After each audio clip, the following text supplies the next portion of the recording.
Amos அதிகாரம் 1.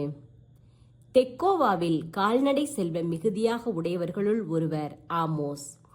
யூதாவை உசியாவும் இஸ்ரேலை யோவாசின் மகன் எரோபவாமும் ஆண்டு வந்த காலத்தில் நிலநடுக்கம் ஏற்படுவதற்கு 2 ஆண்டுகளுக்கு முன் இஸ்ரேலை குறித்து ஆமோஸ் காட்சி கண்டு கூறியவை பின்வருமாறு. சீயோனில் இருந்து ஆண்டவர் கர்ச்சனை செய்கின்றார், எருசலேமில் இருந்து அவர் முழங்குகின்றார். இடையர்களின் மேய்ச்சல் நிலங்கள் தீந்து போகின்றன, கர்மேல் மலையின் உச்சியும் காய்ந்து போகின்றது. வேற்றினத்தார் மீது ஆண்டவரின் தீர்ப்பு. தமஸ்கு நகர். ஆண்டவர் கூறுவது இதுவே: தமஸ்கு நகரினர் எண்ணற்ற குற்றங்கள் செய்ததற்காக நான் கொடுத்த தண்டனை தீர்ப்பை மாற்றவே மாட்டேன். ஏனெனில் அவர்கள் கிளையாதை இரும்பு கருவிகளை கொண்டு போரடித்தார்கள். ஆதலால் அசாயேல் வீட்டின் மேல் தீ மூள செய்வேன். அது பெனதாத்து கோட்டைகளை விழுங்கிவிடும். தமஸ்குவின் தாழ்பால்களை உடைப்பேன். பிக்காத்தாவேனில் குடியிருப்பவர்களையும் பெத்தேதேனில் செங்கோல் பிடித்திருப்பவனையும் ஒழிப்பேன்.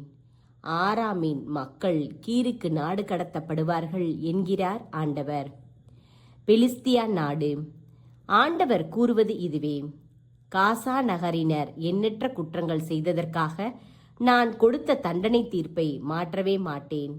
அவர்கள் ஒரு முழு இனத்தையே ஏதோமுக்கு அடிமைகளாக கையளித்தார்கள்.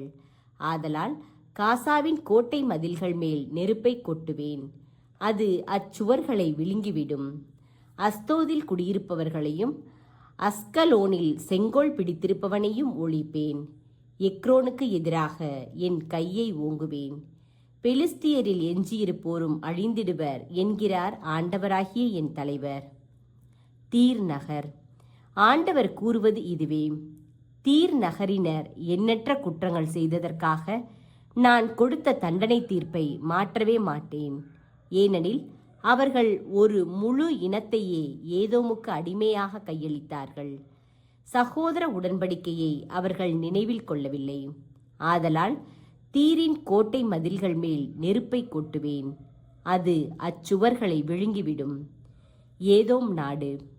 ஆண்டவர் கூறுவது இதுவே: ஏதோம் எண்ணற்ற குற்றங்கள் செய்ததற்காக நான் கொடுத்த தண்டனை தீர்ப்பை மாற்றவே மாட்டேன்.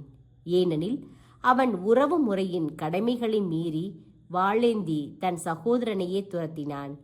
தன் ஆத்திரத்தை அடக்கி வைக்காமல் என்றென்றும் கோபத்தை காட்டி வந்தான். ஆதலால் தேமான் மேல் நெருப்பை கொட்டுவேன். அது பொட்சராவின் கோட்டைகளை விழுங்கிவிடும். அம்மோனியர் நாடு. ஆண்டவர் கூறுவது இதுவே: அம்மோன் மக்கள் எண்ணற்ற குற்றங்கள் செய்ததற்காக நான் கொடுத்த தண்டனை தீர்ப்பை மாற்றவே மாட்டேன்.